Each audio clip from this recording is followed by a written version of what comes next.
Hello, welcome to English 1010, January 2011, for the week of January 23rd through 29th. This is going to be an overview of the assignments that you have coming up this week. If you go under course content, you'll find that this week you have a pretty heavy reading load. Please make sure you get all of that reading done. And you will also find that you have a writing activity due on Saturday by 9 p.m. January 23rd to the appropriate Dropbox. Your writing assignment includes 3 activities that are included in Chapter 5. So please make sure you get all of this work done and turned in at the appropriate time. You do not have a discussion board post due this week, so just concentrate on getting your reading done and your writing activities. So you turned in diagnostic essays on Saturday, or last Thursday, and you had a writing assignment that you turned into the discussion board yesterday. It generally takes me about a week to get through writing assignments, so keep checking back. I'll usually send an alert out when things have been reposted to the Dropbox, and please go back and recheck the discussion board, read what your classmates have to say, and you'll also find some of my comments in there as well. I don't comment on every post, but I will go through and comment and read everybody's posts. Okay, so there's a couple housekeeping things. When you turn your work in, please make sure you save your file as either a .doc, .doc, or as a rich text file, which is a .rtf. Do not save your papers as .docx. So please make sure before you upload your papers, upload your assignments to the Dropbox, that you've saved it in the proper format, either .doc or .rtf.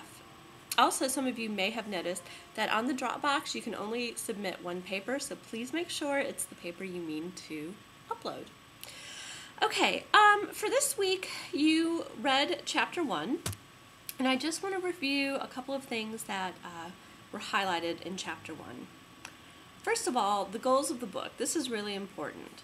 Essentially, what this course is going to do and what this text is going to help you do, it's going to help you increase your awareness of the importance of writing. It's going to help you appreciate the way context shapes writing. It will help you improve your critical thinking skills. It will provide practical tips on overcoming common writing problems. It will increase your ability to analyze and use visual images in your writing. And it will introduce you to writing research papers, business documents, and literary criticism. And these are types of writings that you'll use throughout your college career and then even perhaps beyond into your careers. Above all, what the Sundance Writer is going to do is it's going to help you develop the skills that are needed to write papers, either in English classes or in other courses. So it's going to really help with your composition skills. A couple of other things in Chapter 1 that I kind of want to highlight.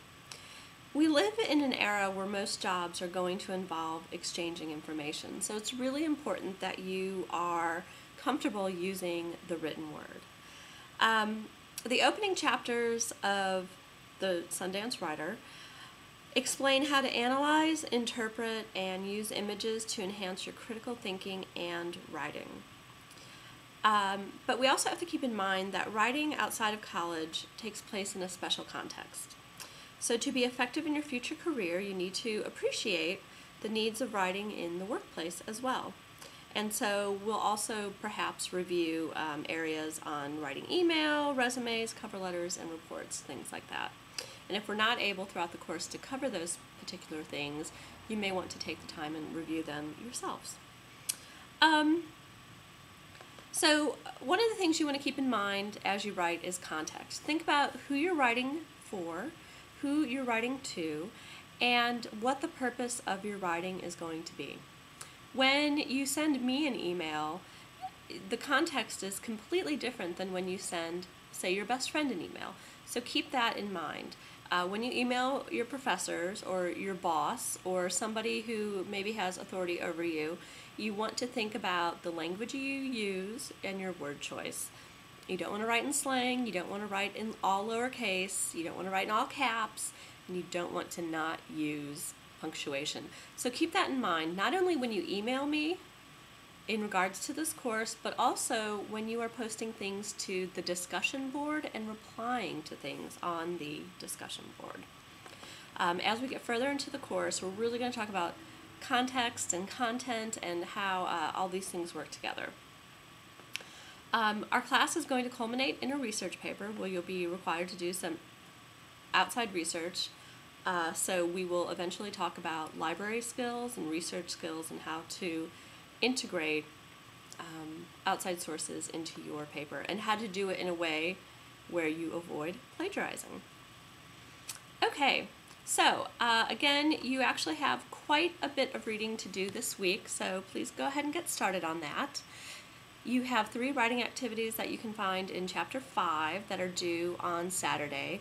You do not have a discussion board post due this week, so no writing due Wednesday. And I'd like to make a quick note about the discussion board.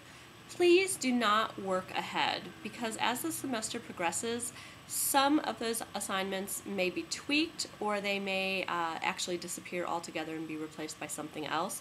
So please do not work ahead on the discussion board. Okay, well, I hope everybody has a great week.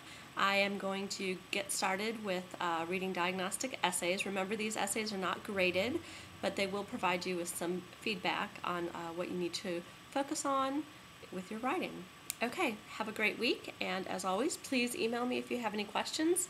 Keep in mind, it usually takes at least 24 hours for me to get back to you. All right, have a great week. Thank you.